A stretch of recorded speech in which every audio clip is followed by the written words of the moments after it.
Better than Ezra, Northeast PA's Classic Rock 107. It's the Prospector Show on a Friday morning. And Kate, it is time for what I'm sure is your favorite part of the show. Do you know what I'm talking about? Not that guy. Oh, the epitome of masculinity, Mr. Manly. Hey, Mr. Manly here with lesson number 613 in How to Be Manly. I was up late the other night when I noticed a moving van pulling into the house next to mine. I thought that to be unusual at such a late hour. Then I saw the silhouette of what appeared to be an attractive woman instructing the movers. Well, at that point, I decided I needed my beauty rest so I could introduce myself the next morning and welcome her to the neighborhood. After all, I didn't see a companion, children, or a dog. That told me I had a clear path to give her a good feel welcome. The next morning, I took over sticky buns and coffee, my own special brew.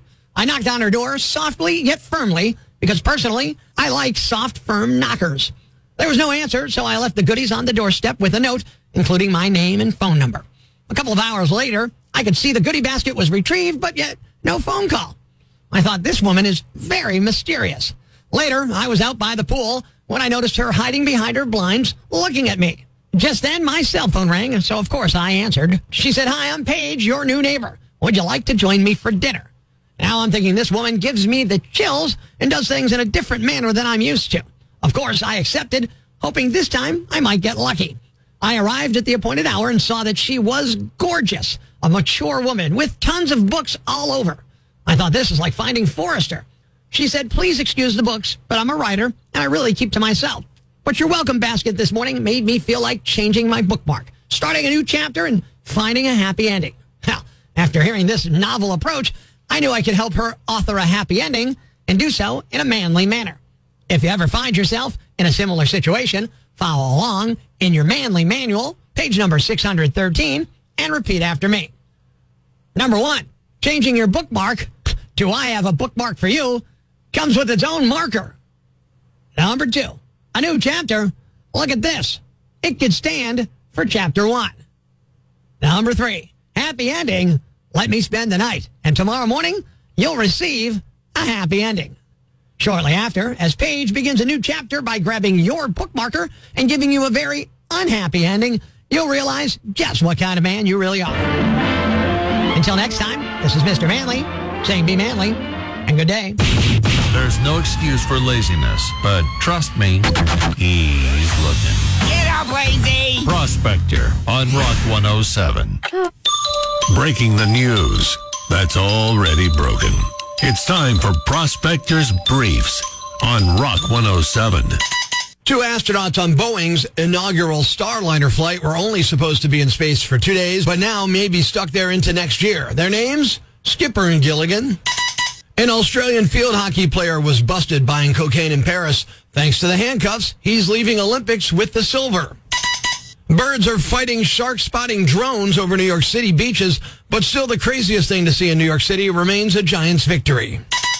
Prospector ruins everything, even the news. Tune in Monday for Prospector's Briefs on Rock 107. I don't know, maybe they should have built more pools. It's the Prospector Show on Rock 107. And Kate, I know you've been watching a ton of the Olympic coverage. Have you seen any of these swimming events in the Seine? I have not. I kind of did not want to. I mean, there's been a lot of issues going on with the Seine. They had to move stuff out of the river and then bring things into those. But, like, this is France, right? Mm-hmm. Like, this is the land of wine, romance, and a river so filthy it could double as a sewage treatment plant along the Lackawanna here, for crying out loud. So, to be honest, the Lackawanna is much cleaner than the Seine. I was going to say, it's cleaner. Yeah, they've done a great job over the past 15, 20 years with the Lackawanna. Somehow, in the infinite wisdom of the French, they're like, no. Let's put our Olympic events into that filth-encrusted river. It's so disgusting. Awful. It's been like a century since you could legally swim in that river. But yeah, let's throw the Olympic. We got this. 100 years of pollution? That's nothing. I don't know. I guess it gives the athletes a little extra something to swim for, like their very existence. Ugh. It's crazy. Hungarian swimmer Bonita Fabian said, quote, "It was really hard because we couldn't really focus on the race. Yeah. We had to care about the water quality and what was going to happen afterwards." Yeah, that's a concern. You're swimming, that water is going to get in you. Like, your focus must be completely gone. Right. They went on to say, we had to focus on not swallowing the water and being safe in the race.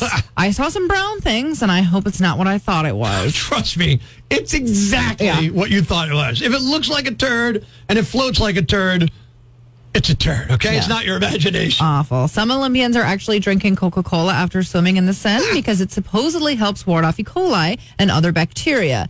But that might not actually be true, right? No, I don't think that. I mean, I have not done the science, but like, if your water is so bad that people are starting to use soda as medicinal treatments, this ain't 1865 anymore. Dr. Pepper is not a real doctor, okay? Well, I mean, he was when he invented it, but it's not real medicine. So, like, if flesh-eating bacteria, no. Wash that down with some Coke. You'll be fine. Hey, congratulations, France.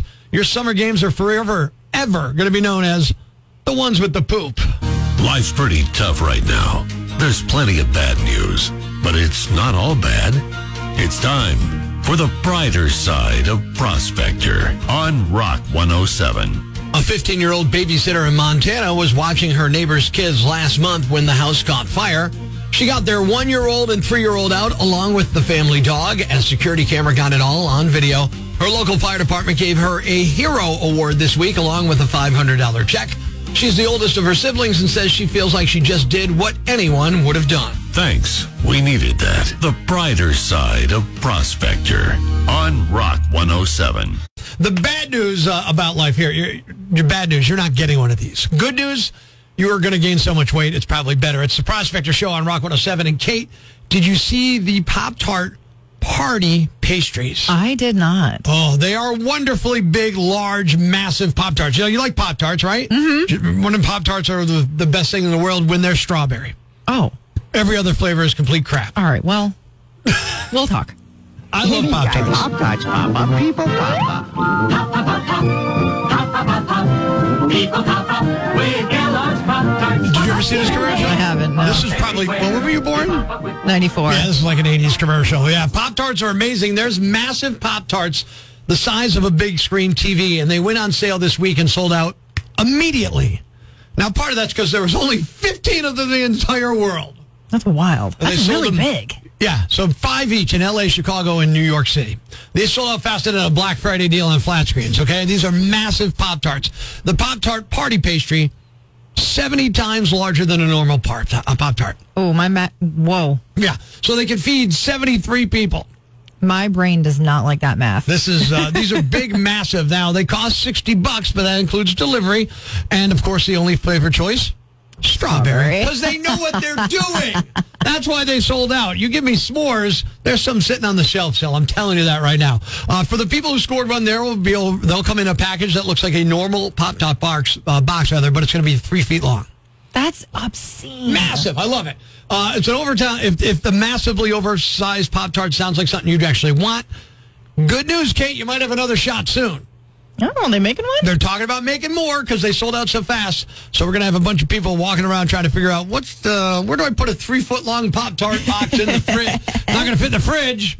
I was going to put it in the pantry, but now my pantry is the box. Can you imagine trying to eat one of these things? So how much did you say they weigh? I don't know what they weigh. 70 times larger than a normal Pop-Tart. They got to weigh at least 20 pounds, right? That's ridiculous. Yeah. You're going to need a forklift just to get it on the table. Oh, yeah. And who's got a toaster big enough for this? You got to get like a blowtorch. Yeah, there you go. Let me fire up the blast furnace in the backyard and get these toasted. That being said, I'm all in on the 73 people Pop-Tart. The following rant may cause you to pull your hair out, scream at the radio, punch the dashboard. Complaints should be addressed to loudmouthyambag at rock107.com. Hey, I'm Rock 107's Prospector, and here's what's got me jacked.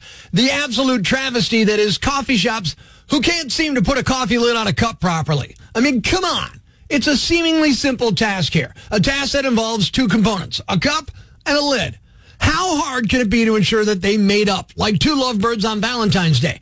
But no, apparently for some coffee shops, it's like a riddle wrapped in a mystery inside an enigma. You'd think they're conducting some kind of super secret science experiment every time they try to fit a lid on a cup. I've seen it all. Lids placed sideways, lids squeezed on with the grace of a gorilla, lids hovering on the brink of detachment like they're auditioning for a role in a suspense thriller, and every single time, the smiling person behind the counter hands me this, and all I'm thinking is, it's a time bomb! I mean, we're living in an era where rockets can land themselves back on Earth, where cars can drive themselves, where you can order a pizza with a couple of taps on your phone, and yet coffee shops can't consistently slap a lid on a cup without inducing heart palpitations in their loyal patrons. Picture this. You're cruising down the Sansui or the Casey Highway. Rock 107 cranked up. You're smiling. You're enjoying your day. And then it happens. You reach for that cup of liquid gold. And suddenly, boom, your car's interior turns into a Jackson Pollock masterpiece. A coffee splatter art exhibit that's more avant-garde than a punk rock band at a black tie affair. And let's not forget the ensuing mayhem, too. Napkins futilely pressed into service as makeshift mops. Futile attempts to clean your steering wheel while navigating traffic. And, of course, that expensive cell phone that you store in your other cup holder, now sitting, soaking in what's become Lake Cappuccino, all while your coffee daydreams turn into a sticky mess of bitter disappointment. Coffee shops, hear me loud and clear. We, the coffee connoisseurs of Northeast PA who fuel our lives with caffeine, demand justice for our coffee cups, for our cars' interiors, and for our expensive electronics that now smell like a roaster. It's time to step up your lid game. No more half-hearted lid attempts. No more lid-twisting acrobatics that would make a contortionist blush. We demand lids that lock in place, sealing in that glorious elixir and shielding us from coffee catastrophes as we drive. I'm Prospector. I'm for the people. Who's with me? I gotta go crazy, man. Ever see the crazy guy screaming at the wall outside the Times building? Where does this rage come from, my son? Tweet us with hashtag I found Prospector and we'll come and get him. Prospector, mornings on Rock 107. Ladies and gentlemen, grab the kids, call your neighbors, and gather around the radio. It's now time to announce the winner of Prospector's Yam Bag of the Week, as decided by you at rock107.com. We uncover the most baffling, ridiculous, pathetic, cockeyed, laughable, preposterous blunders in the world of misdeeds. Nominee number 1. When you return a rental car, you should always really do a quick sweep, to make sure you have all your belongings, even the things you don't really want, like half-full water bottles, snack wrappers. Get that out of there. This person didn't do that. Police in Nebraska are looking for someone who returned a rental car but left some meth behind. 9 pounds of it. Local police probably have some info on who rented the vehicle, but they're also inviting whoever left the meth the chance to own up to it. In a post on social media, they say feel free to stop by the police department and speak with Officer Marquez. He's more than happy to collect your information and take you for a short walk across the street to visit the beautiful Department of Corrections. There's also a photo of the drugs. It's unclear if anyone's been arrested yet. Nominee number 2. A man in Georgia got prison time after his day at work became a real dumpster fire. 34-year-old man named Joshua McGregor was just sentenced to 5 years in prison after he lost it during a shift at McDonald's last year. Apparently, he was overwhelmed by how busy they were, so he lit a piece of cardboard on fire and threw it in the dumpster outside. The dumpster was filled with flammable material, and the whole thing went up in flames. People in the drive-thru started fleeing, and the whole restaurant had to be shut down while the fire was brought under control. Of course, Joshua did it intentionally. He even filmed himself lighting the cardboard on fire. He pled guilty to arson charges. Thankfully, no one was hurt. Nominee number 3. It's hard to believe someone would be angry if you got them 2 fast food meals on their birthday, but that's no excuse for violence either way. A 34-year-old woman in Florida named Dr. Esha Persard was arrested on Saturday after she got into a food-related altercation with her husband. According to police reports, Esha bought her husband Taco Bell and McDonald's for his birthday. He was upset for some reason. Maybe he wanted something fancier. I don't know. But they started arguing. She claims he threw a bag at her, so she responded by assaulting him with a tortilla from a soft taco, which hit him in the face and somehow was still there when police officers showed up. Maybe it was just part of it, but the police report says, quote, when I arrived, the burrito was still on the victim's face. The man was not seriously injured. Esha was arrested for misdemeanor domestic battery. Nominee number 4. Applebee's brought back their all-you-can-eat wings, riblets, and shrimp deal last month, and they're not messing around with the whole all-you-can-eat part. A 28-year-old Chicago woman was arrested Friday night after sharing her all-you-can-eat order with other people at her table. Her name is Shawnisha Cobbs, and it happened at an Applebee's in Indiana just across the border from Chicago. An employee saw her do it and told her it wasn't allowed. She told them she thought all you can eat meant everyone in your group and claimed the menu didn't specifically say it was per person. Things escalated when the bill came and the manager charged them for multiple all-you-can-eat deals, each one costing $16. Police say Shawnisha was loud and disorderly when they arrived, and she ignored requests from them and a friend to calm down. She's facing charges for disorderly conduct.